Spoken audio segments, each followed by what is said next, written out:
Hey all, Board Game Rancher, where you'll find everything solo, tabletop gaming, and more. And today, I'm going to go over Great Western Trail Argentina, second in the trilogy of Great Western Trails. I had the original game and first edition, and now there's a second edition, and there's also a second edition expansion. And I'm playing this setup right now, solo. There's an official AI here, Pedro. Pedro's little spots right here, and has his own buildings and everything. And then you got a sprawling setup here. If you've not played Great Western Trail, this just looks like a big fat mess. And heck, even I had played Great Western Trail, but not for a while. When I set this up, it looked like a big fat mess. But it all came back to me quite quickly. So what are you doing here? Well, you got yourself a Euro game, and you're traveling your fella along the Great Western Trail, which sort of has this reverse S thing that you're following. Then you end up Buenos Aires, and you ship off your cows. Sell your cows, you ship them off, and then eventually they end up here in one of these three: Le Havre, Rotterdam, Liverpool, and then back you go. And so while you're marching along, you're going to have yourself a hand of cows, and there's a deck building element here where you're going to get better cows. There's a market down here where you can purchase better cows that you can sell for more, and round and round you go. You've got another aspect of the game is getting workers. This worker helps you buy better cows. This type of worker helps you build buildings. This type of worker helps you move your train on the track a little quicker. This is a farmer. So 4 different types of workers. They all have their things that they do for you. And while you're moving along, you're going to land on one of the buildings or tiles on your way. And there's a lot of little branches, as you can see. They're kind of goes round and then connects here, and then it goes round and then connects here. And so you got your choice, and so there's choices to be made along the way as you make your way to Buenos Aires. And then your train, which, why is my train way over there? I'm a big cheater. Your train, as it moves along the tracks, will give you potential goodies as you go into these stations, or and then again as you move along the track. It also allows you to take shortcuts, these little red arrow shortcuts, to get to Buenos Aires faster, and kind of skip a good portion of the board. So you're able to kind of move faster and deliver your cows faster as you move your train along. So you've got workers, a little worker queue here that's gonna fill up. These are potential workers that as you reach Buenos Aires, you're going to be filling up more workers here. And as you fill this up, every time workers go out, they kind of go in this pattern like this, and every time this has to get scooched down to make room, eventually it's going to fall off the board, and that's going to trigger endgame. But you can purchase these workers. There's a little price there, and these workers again would go on your board, and as you put them on their board, you're going to unlock certain things. And as you deliver cows and do other things, you're going to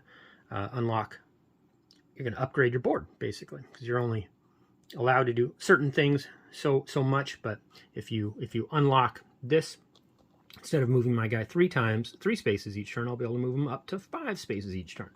Here, instead of only being able to have a hand of 4 cards, I'll be able to have a hand of 5 cards, of course, or 6 cards, which is very good, because the more cards you have, the more money you can potentially make when you sell your cows.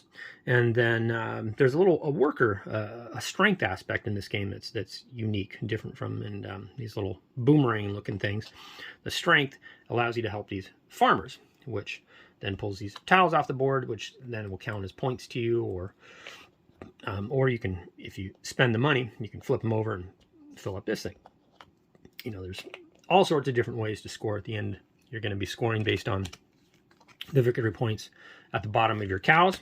Your cows, your original cows, and you start off with, everybody else starts off with the same type of cows, but when you go to the market, you'll notice they got on the bottom, they got victory points. So you get victory points for your cows. You're going to get victory points if you've opened up certain things on your board. You're going to get points for if you put buildings out. You can see out here, it's a little sparse, you know, but you're going to be putting your own buildings out and creating your own little action spaces that you can take advantage of. And then sometimes you put them out and they've got these little hands on them, and that, so when your opponent passes them or lands on them, they got to pay you money. In this case, little hand says they got to pay me 1 money. If it was a green hand, they'd have to pay me 2 money. These farmers, every time you pass a farmer, you gotta pay them. And so the very generally back and forth you go, but there's A phase, B phase, C phase, and A phase. It's pretty straightforward. Once you've played a game or two, it all makes sense. The best games do, when they've just got a mess of mechanics. The best ones make it easy to remember, and there's a flow to the game that it's almost just feels natural. This game does that. So after you played a game or two, as crazy as it looks and as heavy, you know, it's relatively heavy as it is, everything clicks very nicely. And so you move your guy first, then you activate the building that you land on. Or if you're all the way at Buenos Aires, there's 6 different steps you got to take. And then you fill your hand back up to your hand size. And then it's Pedro's turn. And Pedro's turn is pretty easy. You just flip over a card like there is here.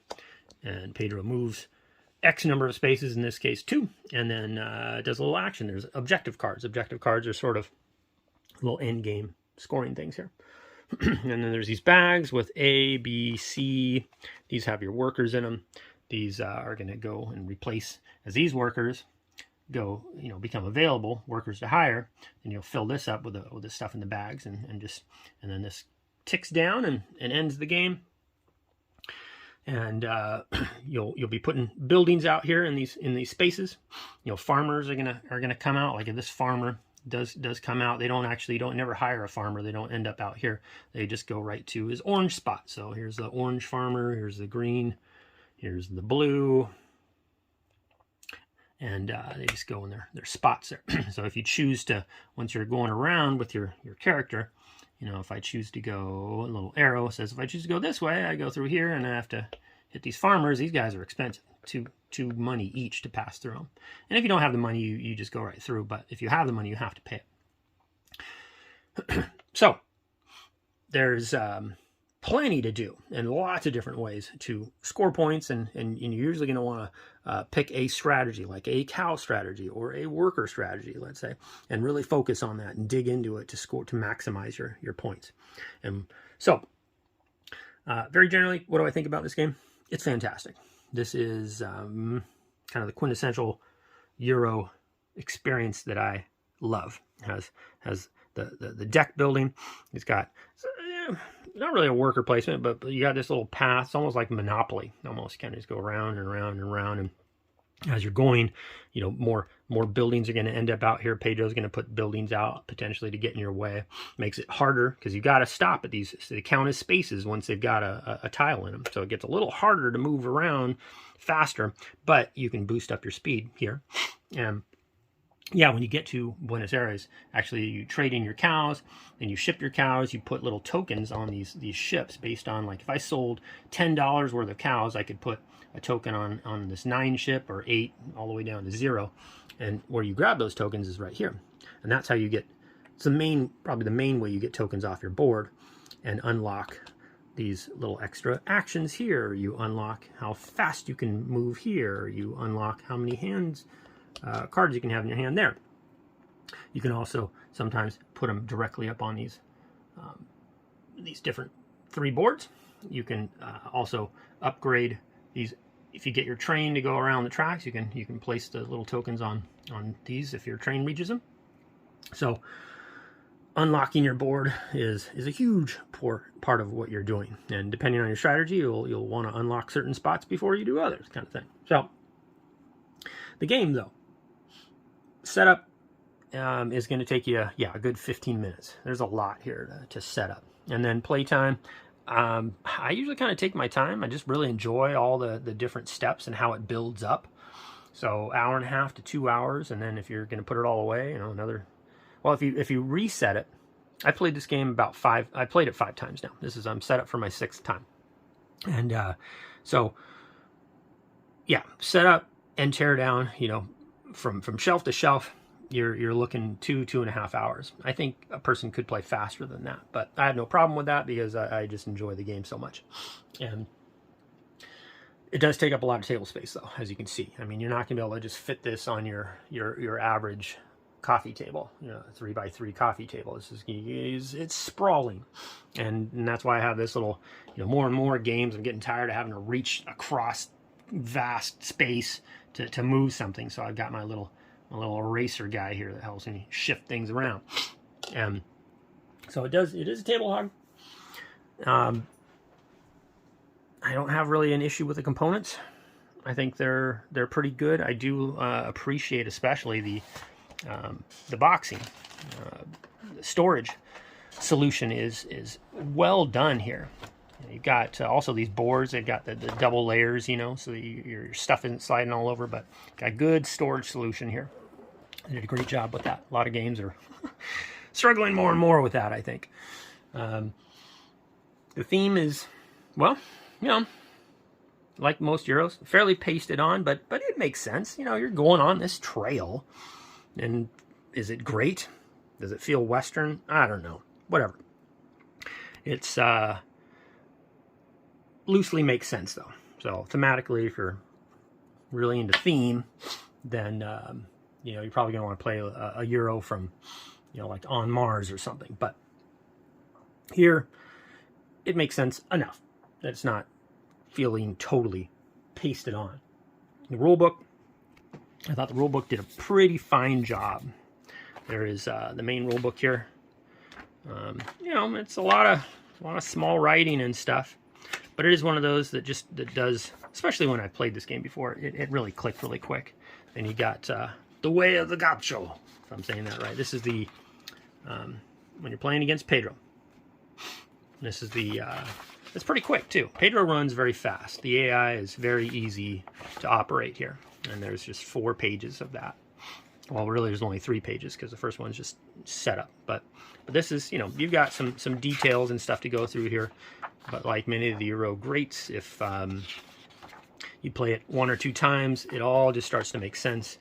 I have had to go on BGG maybe 5+ times, looking up a few little things, but nothing out of hand. Stuff that I probably could have guessed if I just rolled with it. The mechanics. The mechanics are sound. It's got all the stuff that I love. Well, I don't know about all the stuff, but much like maybe Pax Premier 2nd edition, which I felt like was just a masterpiece of mechanics, and nothing extravagantly unique, but just the way it all puts together, the way it all meshes, fantastic. This is as well done, almost, I would say, as it gets, because it's a fairly complicated game, but everything blends together and makes sense nicely, and it becomes rather intuitive fairly quickly. And one of the things that I would say I like most about this is when you set up, there's kind of a random setup. So you don't know how many farmers are going to come out. There's always 5 farmers that come out, but you don't know like where they're going to come out. And why do I have 6 farmers out here? Oh, you get back up there. And so then you've got your neutral buildings, which are going to come out in different spaces. There's certain spaces they come out on, and you can see here, so I could match that up and put the C building here, and it suggests you do that in the first game or 2, but then you can randomize them, set them out.